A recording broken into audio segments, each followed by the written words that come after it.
یہ قصہ بتانے کا مقصد یہ ہے کہ کسی بڑے آدمی کا بچہ ہونا اولاد ہونا آسان کام ہے، اسے بڑے چیلنجز کا سامنا ہوتا ہے۔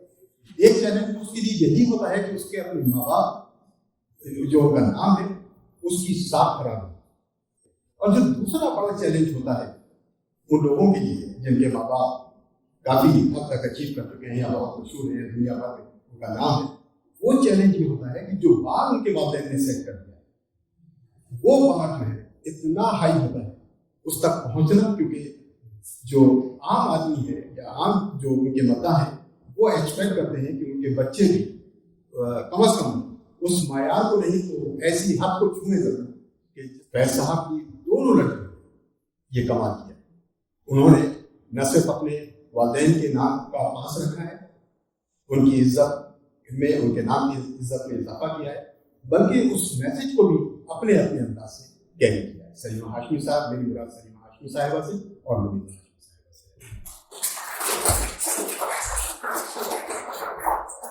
آج ہماری پوائنٹ یہ رہے کہ ہم ان سے ان کی اپنی زندگی، ان کی اپنی جدوجہد اور ان کے اپنے اچیومنٹ سے متعلق ان سے سوالات کریں اور جانیں کہ ان کا کیسا یہ دور رہا ہے۔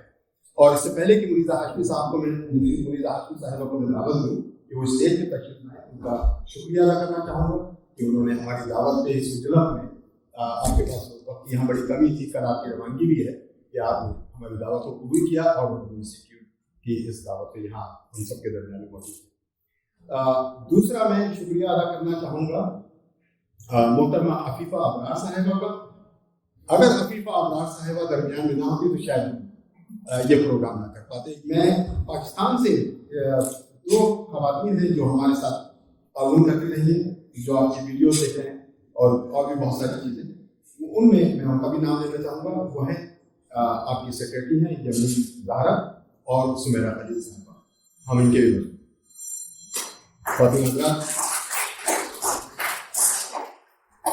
منیزہ ہاشمی صاحبہ نے ہوائی یونیورسٹی سے ایجوکیشن میں اپنی ڈگری مکمل کی۔ یہیں سے ان کی ہمہ جہت شخصیت کا آغاز ہوتا ہے۔ بیک وقت 3 مدت کامن ویلتھ براڈ کاسٹنگ ایسوسی ایشن کی صدارت ہوتا ہے۔ 1974 سے 2004 تک پی ٹی وی سے منسلک رہی۔ پی ٹی وی کی پہلی خاتون پروگرام ڈائریکٹر۔ 2003 سے سن 1988 تک پی ٹی وی میں جنرل مینیجر کی حیثیت سے کام کیا۔ پی ٹی وی کی جانب سے U N D P project کی سربراہ رہی۔ اس پروجیکٹ کا فوکس میڈیا میں خواتین کا حصہ۔ پی ٹی وی میں سلفی کمیشن، جسے ہم انگریزی میں جینڈر کمیشن کہتے ہیں، وہ بنایا تاکہ کشف فاؤنڈیشن ایک ادارہ ہے جس کی آپ سرپرستی فرماتی ہیں، جس میں آپ تخلیقی اور میڈیا کی سربراہ ہیں۔ اس کے بارے میں بھی ہم جب سوال کریں گے تو آپ کو معلوم ہوگا کہ وہ کیا ہے فاؤنڈیشن۔ حال ہی میں انہیں پاکستان آرٹس کونسل کے بورڈ آف ڈائریکٹرز کی پہلی خاتون چیئرپرسن مقرر کیا گیا ہے۔ آپ نے خواتین کے ساتھ امتیازی سلوک کے کمیشن بنائے اور کئی ممالک ان کے ورک شاپ بھی رکھے۔ یونیسیف کے لیے ڈاکیومنٹریز بنائی۔ پاکستان کا صدارتی ایوارڈ آپ نے حاصل کیا ہے، یقیناً اس کی مستحق ہے۔ آفغان یونیورسٹی اور بے شمار ایسے ادارے ہیں جنہوں نے انہیں اعزاز سے نوازا ہے۔ یہ ہماری خوش قسمتی ہے کہ آج کی تشریف رکھی ہے ہمارے درمیان میں۔ میں بہت عزت اور احترام سے درخواست کر رہا ہوں کہ تشریف لائیں۔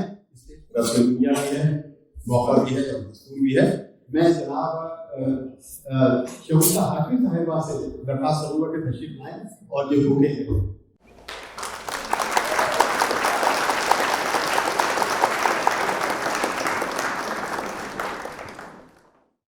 ہمارے درمیان میں ہمارے شہر کے مشہور شاعر، دل عزیز شاعر جناب نور جاوید صاحب تشریف رکھتے ہیں۔ آج کی اس محفل کے لیے خاص طور پہ انہوں نے ایک نظم لکھی۔ میں وہ نظم پوری نہیں پڑھ سکوں گا، ہمارے پاس وقت کا بڑا کرنچ ہے، لیکن 2 بند میں پڑھنے کی کوشش کروں گا۔ اور وہ بند یوں ہے کہ شعرائے آفاق شاعر طے کرے علم و ہنر، شعرائے آفاق شاعر طے کرے علم و ہنر، گفتگو کا سلسلہ ہے فیض احمد فیض پر۔ آج ہماری بزم دیکھے فیض کی دختر بھی ہے، آج ہماری بزم دیکھے فیض کی دختر بھی ہے، کیوں نہ اپنے آپ کو ہم لوگ سمجھیں معتبر۔ علم کی کچھ فیضیابی کے لیے آیا ہوں میں، آپ کی ہی نظم کو ایک نظم لایا ہوں۔ رنگ ہے دست صبا ہے آپ کا حسن کلام، انقلاب زندگی ہے آپ کی فکروں کا نام۔ ہم کریں گے آج باتیں فیض پر با احترام، میرے مسافر آپ کو میرا سلام۔ ہم کلام فیض پر کچھ اور ڈالیں روشنی، آج ہماری مہمان خصوصی ہیں منیزہ عاشق۔ سب سے پہلے تو منیزہ صاحبہ آپ کا خیر مقدم ہے، شکاگو میں بھی، امریکہ میں بھی، اور ویسے بھی آپ تو تقریباً ایک کوارٹر تو آپ امریکن ہیں۔ ایک کوارٹر میں اس لیے کہوں گا کہ آپ کی ایجوکیشن یہاں ہوئی ہے، اور پلس شکاگو میں اور امریکہ کے مختلف شہروں میں آپ بڑی پابندی اگر نہ کہوں تو اکثر و بیشتر آپ کا یہاں آنا ہوتا ہے، لوگوں سے ملنا ہوتا ہے، آپ کے بڑے چاہنے والے، محبت کرنے والے یہاں لوگ ہیں۔ تو کیسا لگ رہا ہے امریکہ میں؟ میرے خاندان کا 1/4 حصہ بھی امریکہ ہے۔ پھر تو میں نے صحیح کہا۔ میرا بیٹا، میری بہو اور میرے 3 پوتے اور 1 بچہ، تو اگر دیکھیں تو ایک طرح سے کچھ ہے، تو وہ 1/4 میں نے صحیح کہا۔ تو یہاں آپ نے ایک پروگرام بھی کیا ابھی ہیوسٹن میں، جی، تو کیسا رہا آپ کا پروگرام؟ ہیوسٹن میں جو پروگرام تھا وہ فیض فاؤنڈیشن US کو لانچ کرنے کا پہلا پروگرام تھا۔ اچھا۔ اور وہاں پہ میرے بھتیجے ہوتے ہیں، اور انہوں نے اس کا بندوبست وہاں کیا۔ فیض، میں آپ لوگوں کو صرف 2 منٹ میں بتا دوں کہ ایک فیض فاؤنڈیشن US بھی ہے، جس کا ایک کانٹیکٹ ہے فیض فاؤنڈیشن پاکستان کے ساتھ، وہ ایک سپریٹ اینٹی ہے، الگ ہے، آرکنسو میں وہ قائم کی گئی ہے، میرے بیٹے نے اس کو قائم کیا ہے۔ اور وہاں پہ کوشش یہ ہوتی ہے کہ ہم امریکہ میں بھی کچھ کریں، ایکٹیویٹیز کریں، اور فیض فاؤنڈیشن US کی طرف سے کریں، تو تاکہ دونوں فاؤنڈیشن جو ہیں ساتھ ساتھ ایک طرح سے کنیکٹڈ ہیں۔ تو یہ اس کا پہلا شو تھا اور بہت کامیاب ہوا۔ کامران مہدی حسن نے وہاں پرفارم کیا۔ وہاں فیض صاحب کی ہم لاہور سے، میں ان کی جو نظمیں ہیں ان کی کیلیگرافیز لے کے آئی تھی۔ ذوالفقار علی زلفی ایک بہت بڑے آرٹسٹ ہیں، ان کے ہاتھ کی لکھی ہوئی تھی وہ۔ وہاں آکشن ہوئی، وہاں پیسے ریز کیے۔ مقصد یہی تھا کہ فیض فاؤنڈیشن US کے لیے پیسے ریز ہوئے ہیں تاکہ فیض فاؤنڈیشن US فعال ہو جائے، اور اگلے سال یا اس سے اگلے سال میں جیسا بھی ہو یہاں فنکشنز کرے، اور انشاءاللہ ہم شکاگو میں بھی ارادہ رکھتے ہیں۔ ماشاءاللہ، بہت مبارک ہو آپ کو آپ کے اس کامیاب فنکشن کے لیے۔ تو اب ہم آپ ان سوالات کی طرف آتے ہیں جن کا تعلق خالصتاً آپ سے ہے۔ آپ اپنے کالج میں یہاں پر، بہت پرانی بات ہے جی، لیکن آپ کیسی طالبات ہیں؟ شریر طالبات یا پڑھاکو طالبات؟ میں وہی تھی جو آج بھی ہوں، جو میں نے بیچارے یہاں جو صاحب بیٹھے تھے گاؤں کا، ان کو ڈانٹ دیا، مجھے برا لگا، لیکن میری عادت ہمیشہ سے یہی رہی ہے، اور میں سمجھتی ہوں اس میں شاید میری والدہ کا آج کو ذرا زیادہ ہے کہ I am more British than I am Pakistani. اچھا، تو میرا ظاہر ہے حصہ بٹا ہوا ہے، آدھا ہے، کون سا آدھا کدھر ہے، کبھی یہ بھاری ہو جاتا ہے، کبھی وہ بھاری ہو جاتا ہے۔ تو وہ والی جو آپ نے بات کی تھی کہ والدین کی ذمہ داری، لوگ یہ سمجھتے ہیں، اور اللہ انہیں اس بات کو سمجھا دے کہ میں اپنی باپ کی ظاہر بیٹی ضرور ہوں، لیکن نہ تو اتنی شاعری سمجھتی ہوں، اور نہ اتنی شاعری یا اردو میں پوری کوشش کرتی ہوں کہ اردو بولوں، لیکن میرا ایک بہت بڑا ورثہ پنجابی ہے، کیونکہ چودھری فیض احمد کی میں بیٹی ہوں۔ تو اگر میری آواز میں، میرے لہجے میں اگر پنجابیت آ جائے تو میں معذرت چاہتی ہوں، لیکن میں جب بھی کام کرتی ہوں تو میرے کام میں ڈسپلن بہت ہے، اور میرے کام میں تھوڑی سی سختی یا فلیکسیبلٹی کم ہے، تو اس میں سمجھتی ہوں کہ شاید کالج میں بھی میں یہی کرتی تھی، اور اس کی وجہ سے شاید میری ایسی وہاں دوستیں بنی ہیں جو آج تک میرے ساتھ ہیں۔ تو میں نے کالج میں انجوائے بہت کیا، اور مزہ بھی بہت آیا، جس طرح آتے 16-17 سال کی عمر میں کہاں کس کو مزہ نہیں آتا، تو ظاہر ہے مجھے مزہ آیا تھا۔ تو اس کے بعد پھر ظاہر ہے پھر زندگی شروع ہوئی، ماشاءاللہ پہ پتہ چلا۔ یہاں پہ ابھی آپ نے فیض فاؤنڈیشن کی ایک ویڈیو دیکھی، تو تھوڑا سا آپ نے ایک اس کا حوالہ تو پیش کیا، لیکن آپ ذرا سا تھوڑا سا اور تفصیل سے بتانا پسند فرمائیں گی کہ لاہور میں جو اس وقت فیض فاؤنڈیشن کام کر رہا ہے؟ فیض فاؤنڈیشن اس وقت لاہور میں ہے، ماڈل ٹاؤن میں ہے۔ یہ غلطی سے آپ یہ نہ سمجھیے گا کہ جو گھر آپ کو نظر آئے یہ فیض کا گھر ہے، نہیں، یہ گھر ہمیں لون پہ نہیں کہنا چاہیے، ایک ہمارے دوست نے دیا ہے، 10 روپے شاید کرایہ اس کا مہینے کا، 10 نہیں ہوگا 20 ہوگا باہر، تاکہ وہ ہم اس جگہ کو شروع کر سکیں۔ 2011 میں جب فیض صاحب کی سینٹینیل کا وقت آیا تو ہم نے سوچا, ہم نے فیض فاؤنڈیشن بنائی تھی 1985 میں فیض صاحب کے گزر جانے کے بعد, لیکن کیونکہ وہ زمانہ بھی ماشاء اللہ ہوتا تھا, اس میں ضرورت بھی بہت تھی. پھر آہستہ آہستہ ڈیموکریسی آئی, جمہوریت آئی, تو تھوڑا تھوڑا ہم لوگ بھی مصروف ہو گئے. تو 2011 میں پھر ہم نے سوچا کہ فیض صاحب کی سینٹینیل کو اچھی طرح سے شایان شوکت طریقے سے منانی چاہیے. تو پھر ان صاحب نے ہمیں یہ کر دیا, جس کو ہم نے فیض گھر اس لیے نام سے دیا کہ ذرا پہچان ہو جائے گی. اور پھر فیض فاؤنڈیشن ٹرسٹ بنا, جس میں ٹرسٹیز ہیں, جس میں ظاہر ہے ہم خاندان کے لوگ ہیں, میں ہوں, میری بہن ہے وغیرہ, اور بھی لوگ اس کے ٹرسٹیز ہیں ماشاء اللہ. اور ہم کوشش میں رہتے ہیں کہ فیض فاؤنڈیشن کے لیے تھوڑے سے فنڈس, یہ جو فیض یہاں سے جو ہیوسٹن میں ہمارا ہوا پروگرام, اس میں ڈونیشن ہمیں دی گئی ہے, کافی اچھی ڈونیشن دی گئی ہے جو اب پاکستان جائے گی, تاکہ اب فیض فیسٹیول, ہم ہر سال فیض فیسٹیول, اب چھٹا فیض فیسٹیول انشاءاللہ کب ہوگا ابھی تو ہمیں معلوم نہیں, لیکن 5 ہم نے کر چکے تھے 2019 تک. 2020 کا کینسل ہوا, 2019 کے اوپر بھی ہم طے نہیں کرتے. تو یہ جو فیض گھر آپ نے دیکھا, یہاں پہ جو کچھ آپ نے دیکھا ایسا ہی ہوتا ہے. یہاں آرٹ ہوتا ہے, ڈانس ہوتا ہے, موسیقی ہوتی ہے, سیمینارز ہوتے ہیں, ٹاکس ہوتے ہیں. نصیر شاہ یہاں آئے تھے, وغیرہ وغیرہ, سب لوگ یہاں آتے ہیں, ہم گفتگو کرتے ہیں. 1.5 سال سے بند ہے, تو ظاہر نہیں ہے بند ہے, لیکن اب سے بڑا بچوں کی کلاسیں ہوتی ہیں. تو ہم ہر وقت تلاشی ہیں کہ لوگ ہمیں سپورٹ کریں, ہمیں ڈونیشنز دیں, اور ہم اس کو اس کام میں لگائیں جو کہ ہیں, اور پھر فیض فیسٹیول کو بڑا سے بڑا کرتے جائیں.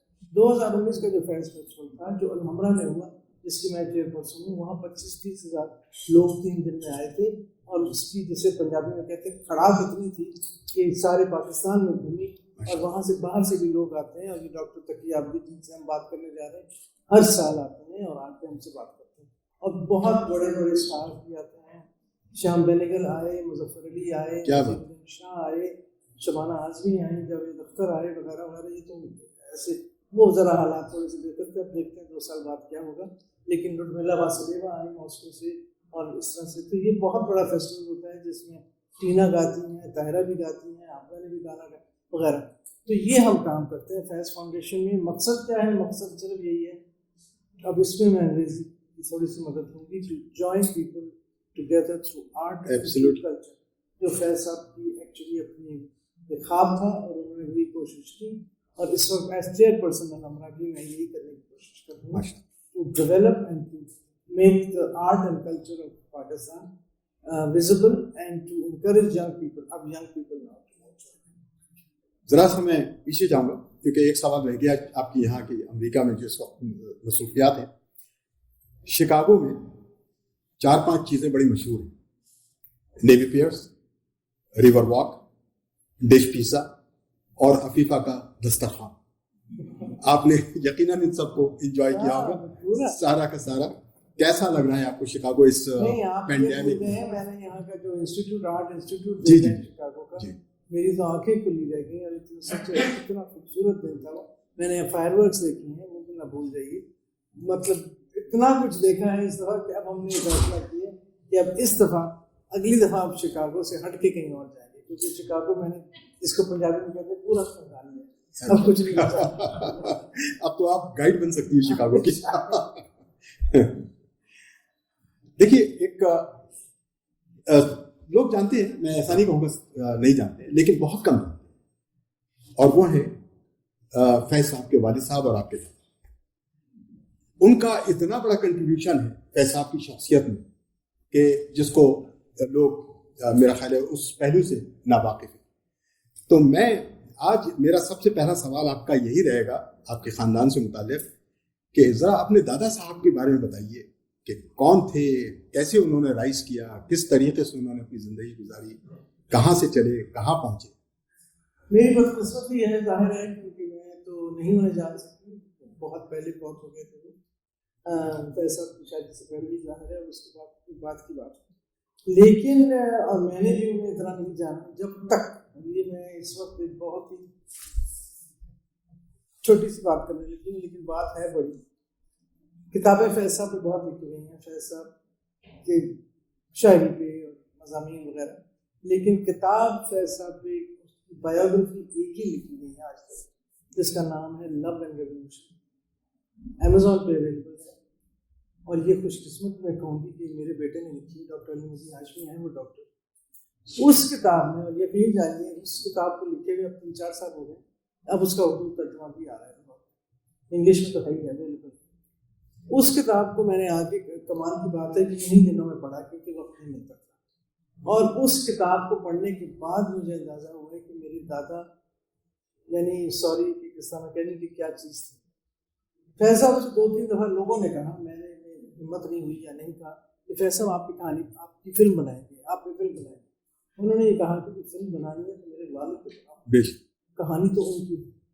اب کہانی کیا تھی, جب میں نے کتاب پڑھی تو مجھے اندازہ ہوا کہ سلطان محمد خان بہت ہی معمولی ایک لاروال ایک تحصیل ہے, اب تو خیر کالا کاغذ کے گاؤں میں پیدا ہوئے جو آپ نے شاید دیکھا, سیالکوٹ, وہاں پلے بڑے, ہی واز جسٹ فارمرز سن. اس کے بعد پھر انہوں نے پڑھائی شروع کی, پڑھائی پڑھتے چلے گئے, اور اس کے بعد آہستہ آہستہ محنت کرنے کے بعد وہ پہنچے کیمبرج گئے, وہاں سے بار کی, بار کر کے واپس آئے, اور یہ سب اپنی ہمت سے. اس کے بعد وہ بنے وزیر بادشاہ افغانستان, وہاں ان کو ایڈوائز کرتے تھے فارن افیئرس کے اوپر. اس کے بعد وہاں سے انہوں نے, بادشاہ افغانستان نے ان کو بھیجا Queen Victoria's court. He was the representative of Afghanistan and Queen Victoria's court.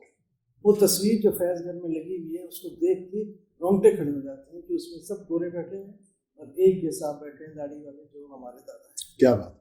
اور وہاں رہے, انہوں نے جو بھی ایڈوائز کیا, پھر وہ واپس آئے.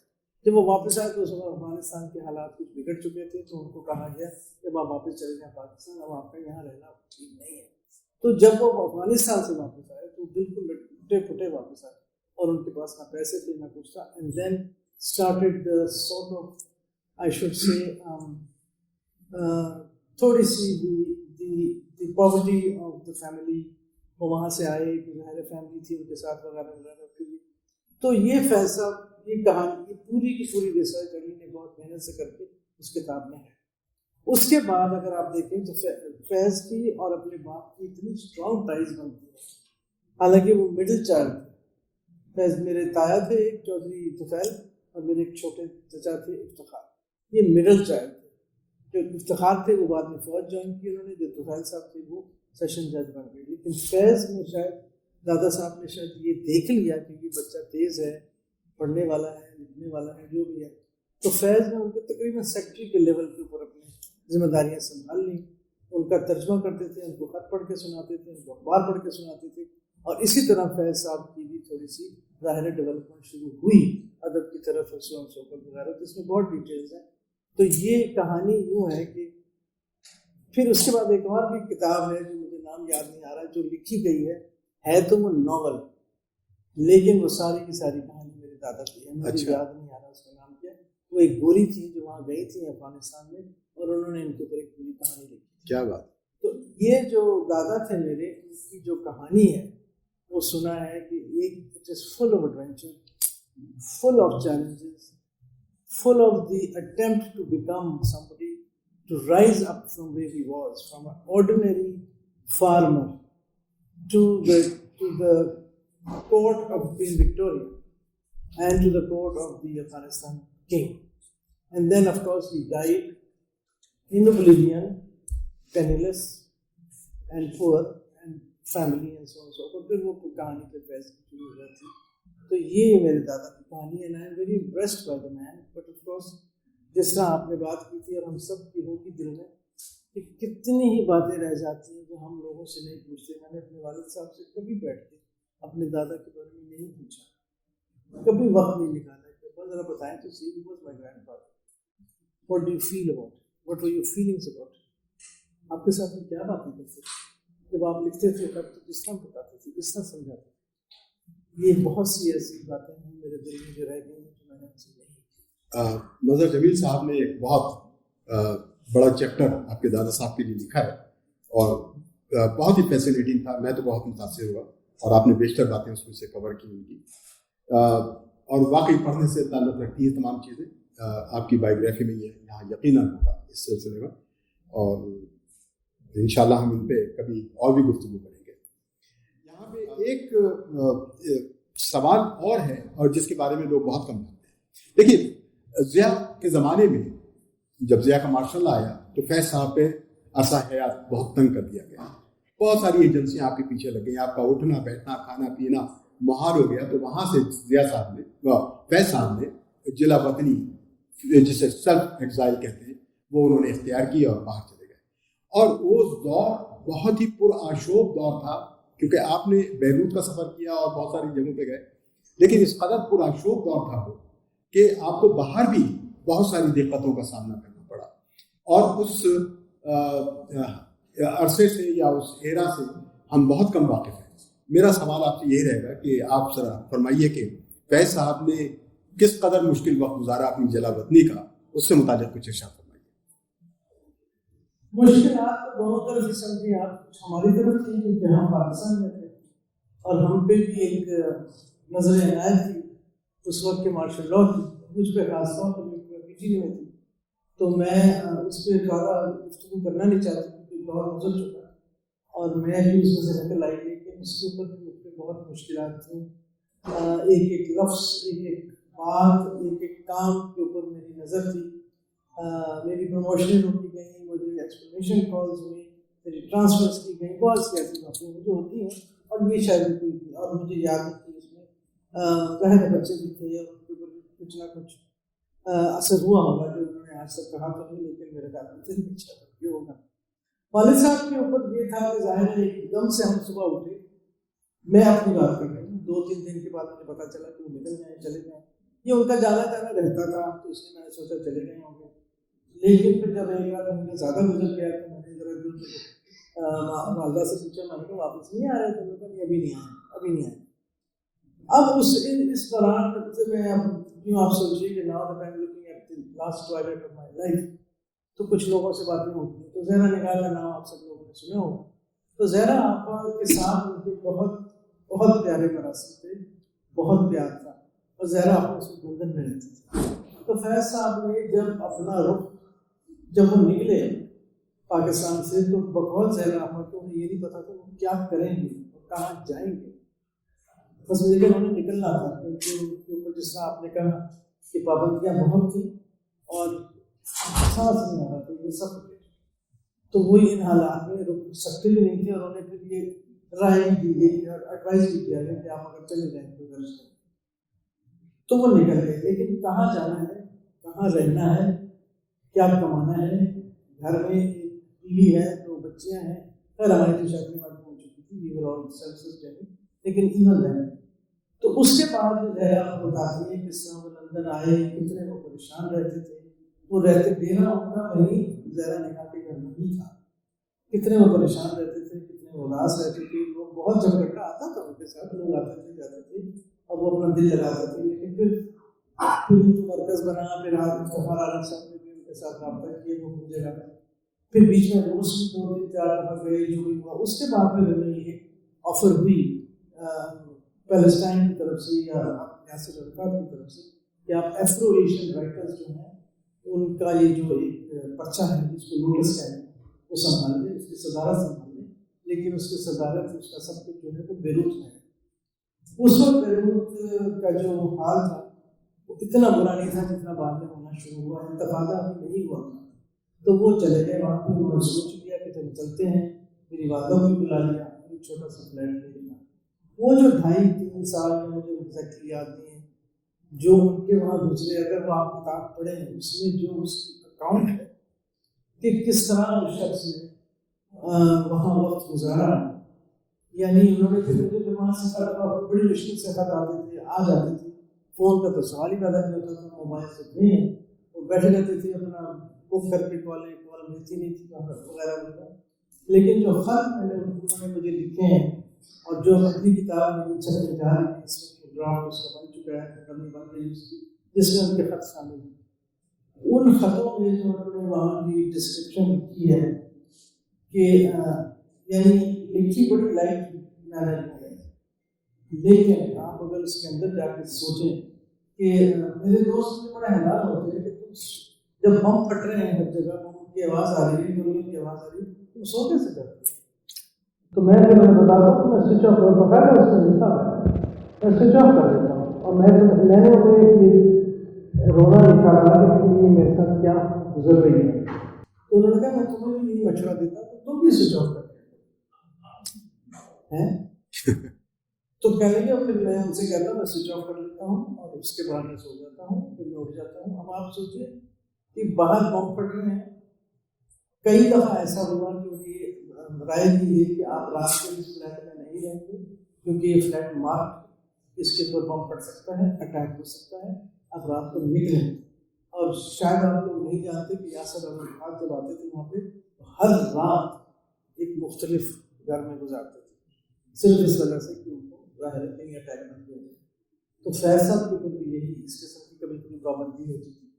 اب آپ سوچیں 60 سے اوپر سال کی عمر ہے, طبیعت بھی اتنی یعنی کہ جتنے بھی آپ کر سکتے ہیں ہے, اور یہ اس قسم کی ٹینشن ہے آپ کو, آوازیں آ رہی ہیں, بم پھٹ رہے ہیں, کھڑکیاں کانپ رہی ہیں, آپ کام کیے جا رہے ہیں, ملک سے آپ دور ہیں, بچوں سے آپ دور ہیں, خبر کوئی نہیں ہے آپ کو, آمد آپ کی ہو نہیں رہی ہے.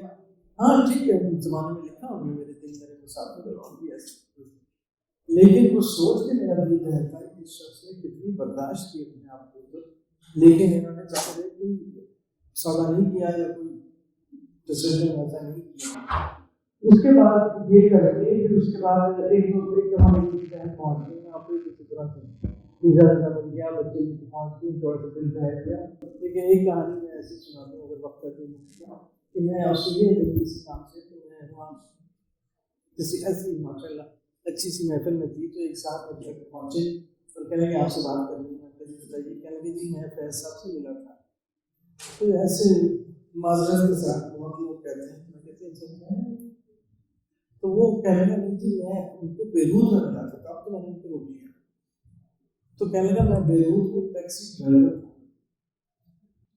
اور مجھے کسی کو میں نے جہاز سے اتارا ایئرپورٹ سے, میں نے پوچھا کہاں جا رہے ہیں, انہوں نے پتا نہیں.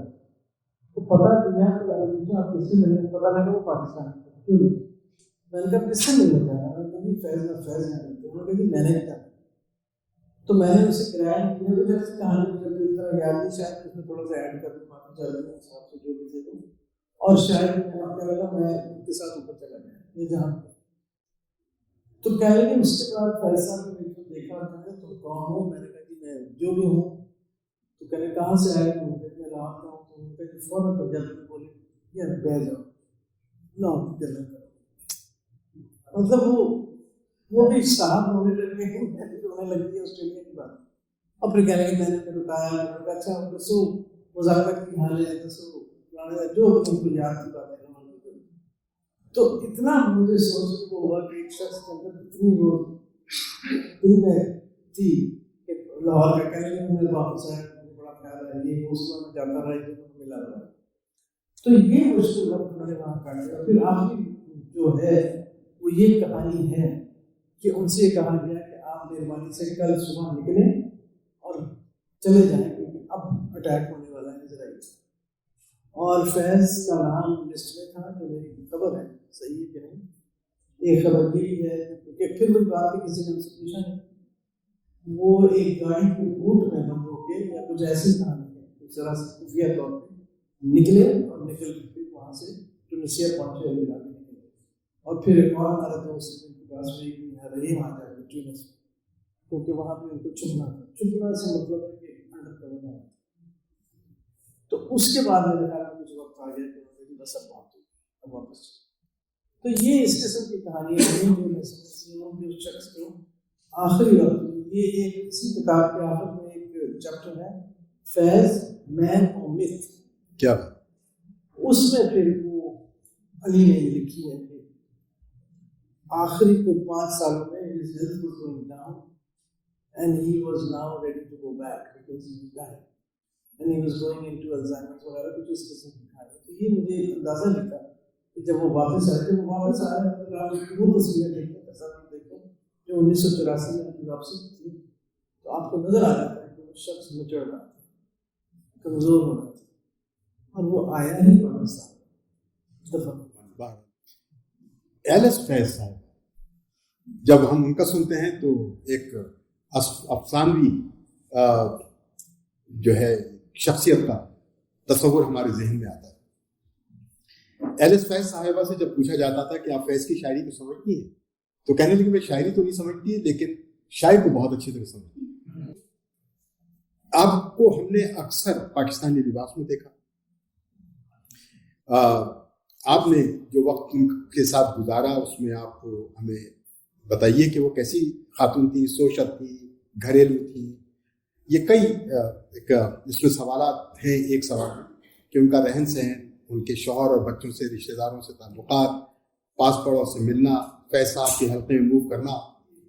وہ میری ایک بات ہوگی کہ بہت پیاری دوست ہیں فیض صاحب کی، شیلا سندھو صاحب دلی میں، اور وہ پنجابی میں کہنا چاہوں گی کیونکہ وہ پنجابی تھے۔ انہوں نے کہا تھا فیض سارے نظر آتا ہے، فیض پیچھے کھلوتی ہے اس کے۔ اور یہ میں کہنے کو تیار ہوں، میرے خیال میں اگر فیض کی 46 نہ ہوتی تو میرے خیال میں فیض صاحب کی زندگی شاید اتنی سہل نہ ہوتی۔ انہوں نے جتنا، آپ سمجھیے کہ ایک خاتون ہے، برٹش ہیں، انہوں نے اپنا مذہب چھوڑا، خاندان چھوڑا، زبان چھوڑی، کلچر چھوڑا، تربیت چھوڑی، ملک چھوڑا، کس لیے؟ صرف اس لیے کہ ایک شخص کے ساتھ رہنا چاہتی ہیں۔ انہوں نے اپنی زندگی وقت کی اس شخص کے لیے، اس ظاہر فیملی کے لیے، اور اس نظریے کے لیے، جس نظریے پہ، جس مشن پہ وہ نکلا ہے۔ اور ٹھیک ہے، شکایتیں کرتی رہتی تھی، بڑی گرمی ہے، بڑی یہاں چپکیاں ہیں، مٹیاں ہیں، وہ سب چلتا تھا، گرمی ہے، مٹی ہے، فلانا ہے، وہ کنٹری، وہ چلتا تھا، وہ تو ہم بھی کرتے ہیں، آج بھی کرتے ہیں۔ لیکن اس کے علاوہ بھی انہوں نے جتنا سہارا دیا، جتنا سپورٹ دیا، خصوصی طور پر جب راولپنڈی نام نے آپ کو راولپنڈی کنسپریسی کے تھا، جب فیض ان کے ڈیتھ سینٹنس تھے، 4 مہینے کے لیے غائب تھے، جب ان کے اوپر اتنے الزامات تھے، سازش کے الزام تھے، ڈیتھ سینٹنس ان کے لیے مانگا گیا تھا، 2 چھوٹی بچیاں تھیں، تو اس خاتون نے کس طرح انہیں سپورٹ کیا، کس طرح کورٹ کے کیسز لڑے، اور کس طرح جا کے پولیس والوں سے سب سے جا کے لڑائیاں کر کے، یہ تو میری چونکہ مجھے یاد ہے اس میں کہتے ہیں، تو اس کی سپورٹ جو انہوں نے دی تھی فیض کو، جتنا آپ سوچیے فیض دھیما انسان پر جو سب دنیا کرتی ہے، وہ اتنی ہی سخت جانتی ہے۔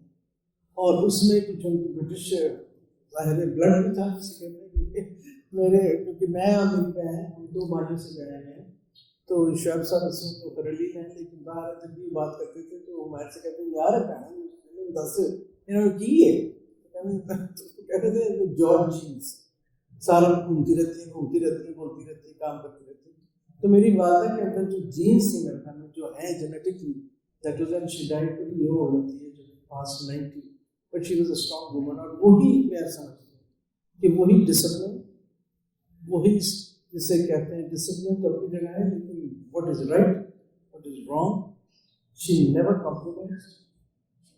اور اسی کی وجہ سے فیض صاحب کئی دفعہ ان کی آڑ میں اپنا پردہ بھی کر لیتے تھے، تو آلے سے پوچھ لو، تو خود نہ نہیں کرتے تھے، آلے سے پوچھ لو، آلے سے فکر ہو گئی۔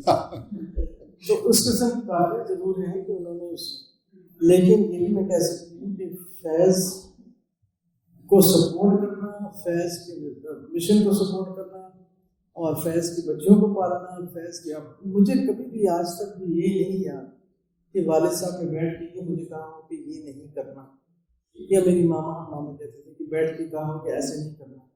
ہم صرف انہیں دیکھتے تھے، they were our role models, we just saw۔ مجھے آج تک بہت عرصے کے بعد، یقین جانیے بہت عرصے کے بعد مجھے اس بات کا اندازہ ہوا کہ میں کس کی بیٹی ہوں، یعنی کس کی بیٹی سے مطلب یہ کہ کیا اس آدمی کی کتنی کیا سوچ ہے، میں کہاں پیدا ہو گئی ہوں کہ مجھے آپ نے بات کی تھی شروع میں، ذمہ داری رسپانسبلٹی اٹھا کے چلنی ہے، وہ آج مجھے پتہ چلتا ہے کہ مجھے کیا کرنا ہے۔